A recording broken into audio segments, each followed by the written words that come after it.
मंदार और शमी ने दोनों ने मिलकर भगवान शिव की आराधना करी और देवादिदेव महादेव ने वर दे दिया, सुनो शमी और सुनो मंदार, यदि कोई भूल से भी आपकी पत्ती, आपका पुष्प मुझे समर्पित कर देगा, सुनो मंदार, सुनो शमी, अगर कोई भूल से भी आपकी पत्ती, आपका पुष्प मुझे समर्पित कर देगा, उसे हजारों अश्वमेध यज्ञ के स्नान का जो पुण्य होता है वो एक क्षण में प्राप्त हो जाए। हजारों अश्वमेध यज्ञ का पुण्य, हजारों अश्वमेध यज्ञ का पुण्य एक क्षण में प्राप्त हो। ये मंदार, ये शमी, हजारों अश्वमेध यज्ञ का पुण्य एक साथ। शमी की पत्ती देखिए आप लोगों ने, जम के तो बोले जरा, देखिए मंदार पुष्प भी देखा हुआ है। अब शमी की जो पत्ती होती है, उस शमी की पत्ती को भगवान देवादिदेव महादेव पर चढ़ाने का, शमी की पत्ती जो होती है उस शमी की पत्ती को चढ़ाने का एक नियम भी होता है। थोड़ा सावधानी से सुनना इस नियम को, जो आपके जीवन को सार्थक बना सकता है।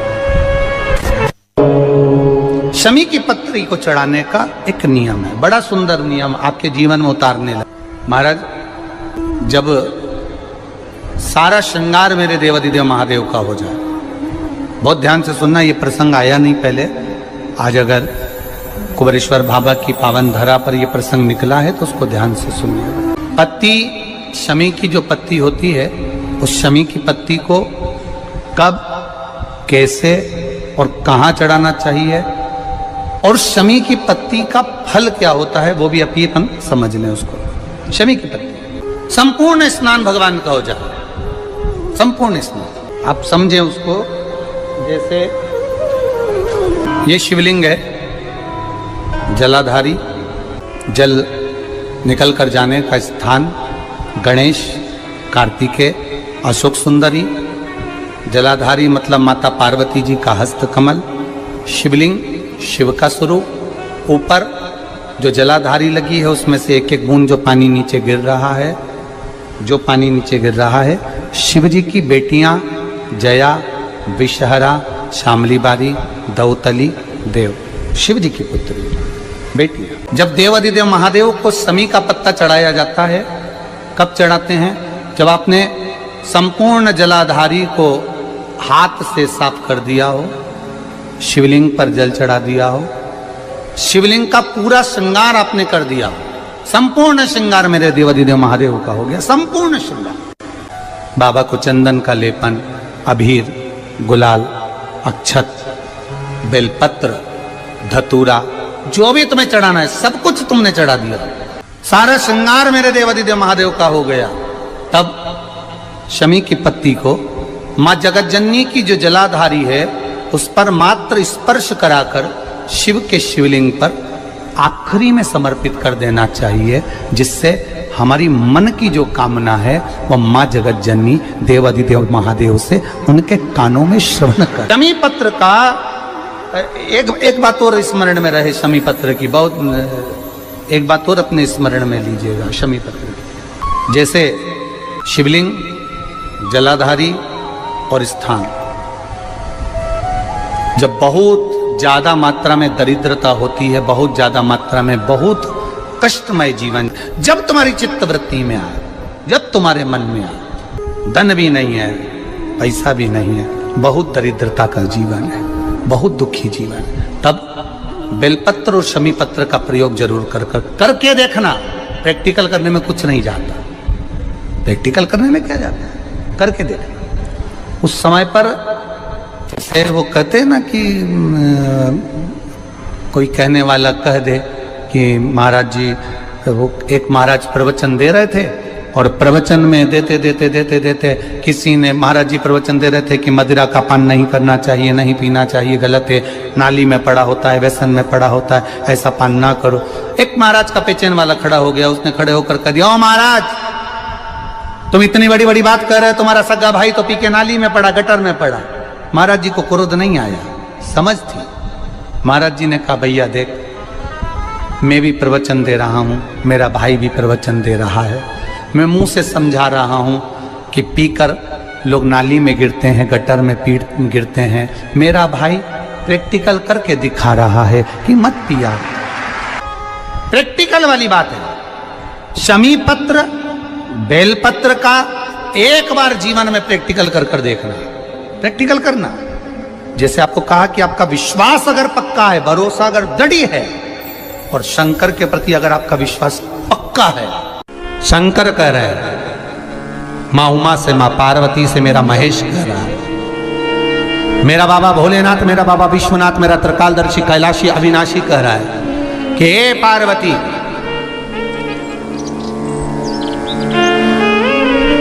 एक बीला, एक बेल जो मुझे समर्पित करता है, और समर्पित करने के बाद उस बेल की महत्वता देखिए, जो बैसाख महीने में बाबा शंकर को जो चढ़ाया जाता है, और 1000 अश्वमेध यज्ञ का पुण्य फल हम प्राप्त कर लेते हैं मात्र एक फल चढ़ाकर, मात्र एक फल चढ़ाकर। हे पार्वती, संसार का मनुष्य जब मुझे वो बेलपत्र समर्पित कर, वो बेल का फल समर्पित करता है, पार्वती वो फल जो मुझे चढ़ता है, फिर मैं भले नर्मदा के जल से निकला हुआ कंकर शंकर क्यों ना हूं, फिर चाहे मैं गंगा के जल से निकला हुआ कंकर शंकर क्यों ना हूं, चाहे फिर मैं यमुना के जल से निकला हुआ कंकर शंकर क्यों ना हूं, चाहे मैं सरयू के जल से निकला हुआ कंकर शंकर क्यों ना हूं, चाहे मंदाकिनी के जल से निकला हुआ कंकर शंकर क्यों ना हूं, ए पार्वती, फिर जो भी शिवलिंग पर वो बेल समर्पित होता है, वो बेल उठाकर जीव अपने कार्य में ले सकता है। ये माँ उमा से कह रहा है। तो उस बेल की महत्वता जानेंगे। अब अपन उस बेल को जानने के लिए वापिस स्कंद पुराण में चले, तो स्कंद पुराण में लिखा हुआ है कि जो बेल बैसाख के महीने में शंकर को चढ़ाया जाता है, वो बेल का फल उठाकर रख लिया जाता है। बैसाख के महीने में उस चढ़े हुए, बाकी के आपको बेल का फल खाना हो तो बात दूसरी, पर चढ़ा हुआ जो बेल का फल है वो पूरा बैसाख नहीं खाना। बैसाख के बाद में अगला जो महीना आए, उस महीने के अंदर उस फल के अंदर का गुर्दा निकालकर उसको सुखा लीजिए, और सुखाकर जिस व्यक्ति को पथरी की बीमारी हो और जिस व्यक्ति को पेट में बहुत भोजन पचता ही नहीं है, पूरा शरीर पाचन क्रिया बेकार हो गई, उस व्यक्ति को केवल 7 दिन तक शंकर पर चढ़ा हुआ वो बेलपत्र प्रदान कर दीजिए। पथरी भी बाहर और पाचन क्रिया भी ठीक, जिंदगी भर तकलीफ नहीं। उस बैसाख में उस फल की इतनी महत्वता बाबा भोलेनाथ स्कंद पुराण, लिंग पुराण, नर्मदा पुराण, पद्म पुराण के अंतर्गत, शिव महापुराण के अंतर्गत वर्णन कर, उसकी महत्वता है। वो बेल का फल साधारण नहीं हो सकता। अब मंदार का जो पुष्प होता है, आंकड़े का जो फूल होता है, एक सफेद कलर का भी होता है और एक गुलाबी कलर का भी होता है। देखा है आप लोगों ने? बोलो, जम के बोलो, देखा है ना?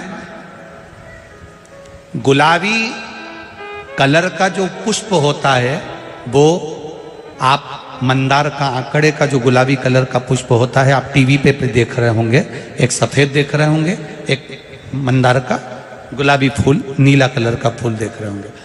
जो नीला कलर का जो पुष्प होता है, गुलाबी कलर का जो आंकड़े का फूल होता है, प्रयास करना, जब किसी विषम परिस्थिति में फंस गए, विषम परिस्थिति, जब आपको लग रहा है कि मुझे बहुत भय लग रहा है, कुछ बुरा होने वाला, आपको लग रहा है आज मेरी उल्टी आंख बहुत फड़क रही है, कुछ गड़बड़ होने वाला है, आपको लग रहा है मेरी सीधी आंख फड़क रही, कुछ गड़बड़ होने वाला है, तब केवल वो नीला जो गुलाबी पुष्प है मंदार का, उसको कहीं से लाकर शिवालय में अशोक सुंदरी वाली जगह पर स्पर्श कर कर शिवलिंग पर आप चढ़ा दीजिए।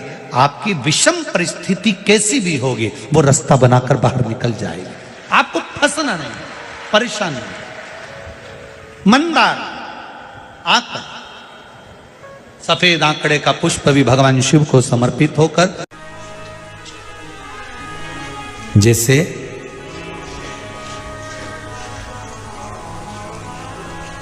बेले के फल का गुर्दा, बेल का जो फल होता है, बेलपत्री का फल, उसका जैसे गुर्दा, उसके अंदर का जो भाग होता है बेल का, वो गुर्दा,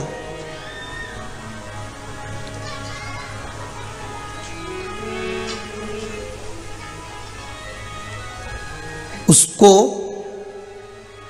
अग्नि में जलाकर उसकी भस्म तैयार कर कर छान कर जब जब आपके यहां विद्वान ब्राह्मण शिव जी का अभिषेक कराते हैं, पूजन कराते हैं, तो उसमें लिखते हैं पूजन के साहित्य में बेलपत्री, धतूरा, दुर्वा, ये उसमें नीचे लिखेंगे भस्म। लिखते कि नहीं लिखते? लिखते हैं ना, भस्म अभिषेक में चाहिए रहती है। तब उस भस्म का थोड़ा सा भी भाग आप अगर शिव को समर्पित कर रहे हो तो ये जान लें कि शंकर मनवांछित फल प्रदान कर रहे हैं, शिव फल प्रदान कर रहे हैं।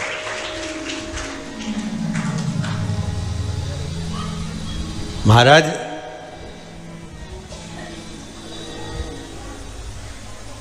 बेलपत्री के वृक्ष के नीचे बैठकर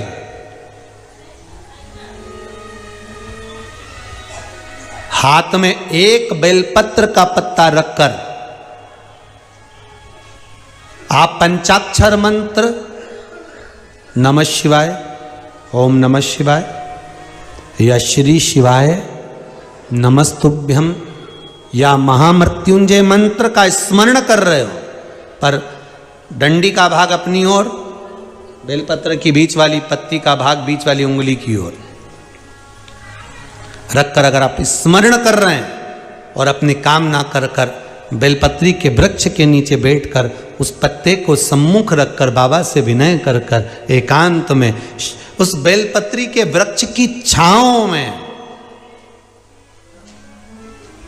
बेलपत्री के वृक्ष की छांव आप कामना कर कर उस पत्ते को शंकर भगवान के ऊपर समर्पित कर रहे हैं, तो ये जान कर रखें कि पार्वती और शिव का मिलन करवा रहे हैं और अपनी मनवांछित फल कामना पूर्ण करवा रहे हैं। क्योंकि शिव और पार्वती का जब मिलन होता है, शंकर पार्वती जब एक दूसरे के सम्मुख में होते हैं, शिव और पार्वती जब एक दूसरे के सामने अपने बच्चों के कारण एक दूसरे के सम्मुख में आते हैं, तो उनके चेहरे पर प्रसन्नता का भाव आ जाता है। फल, मनवांचित फल की कामना आप जिस कामना के लिए कर रहे हो, विवाह के लिए, नौकरी के लिए, सर्विस के लिए, व्यापार के लिए, रोग मुक्ति के लिए, आप जिस कामना से कर रहे हो, ईश्वर महादेव, जो व्यक्ति पथभ्रष्ट हो जाए, जैसे मदिरा के नशे में पड़ गया, कहीं जुए में पड़ गया, कहीं मांसाहार में पड़ गया, कहीं व्यसन में पड़ गया, कहीं गलत काम में अगर कोई जा रहा है, तो श्रंभेश्वर महादेव के नाम से काली तिल भगवान शिव को समर्पित करी जाती है। महाराज काली तिल को वापस उठा कर ले आते हैं। उसी काली तिल को जो मदिरा का नशा करने वाला होता है या जो गलत व्यसन में डूबा हुआ होता है, उसको वो सुबह के समय अगर नहीं खाता तो भोजन के साथ उसको दिया जाए। श्रंभेश्वर महादेव, एक बेलपत्री का भी बहुत अच्छा प्रयोग है श्रंभेश्वर महादेव का। मदिरा पीने वालों के लिए, मांसाहार, व्यसन में, जुए में, वेश्यावृत्ति में, पर नारी में, गलत जगह पर जो डूबे रहते हैं उनके लिए, पहले की कथा में उसका वर्णन किया है बेलपत्री का। श्रंभेश्वर महादेव, एक बार सब बोलेंगे, कौन से महादेव? श्रंभेश्वर महादेव। फिर जम के बोल लो एक बार, श्रंभेश्वर महादेव। जब हमारे घर में क्रोध बढ़ता है या कोई गलत कार्य में जाने लगता है, तो श्रंभेश्वर महादेव का हमें शरणागति लेना चाहिए, श्रंभेश्वर महादेव का पूजन करना चालू कर देना चाहिए। कई लोग कहते हैं महाराज जी ये श्रंभेश्वर महादेव का मंदिर कहाँ मिलेगा, हम कहाँ पूजन करने जाए? कहीं नहीं जाना, तुम्हारे घर के पास में जो शंकर जी का मंदिर है वहीं जाओ, उसी देवालय में, उसी मंदिर में जाओ, श्रंभेश्वर महादेव के नाम से जल चढ़ाना प्रारंभ करेंगे।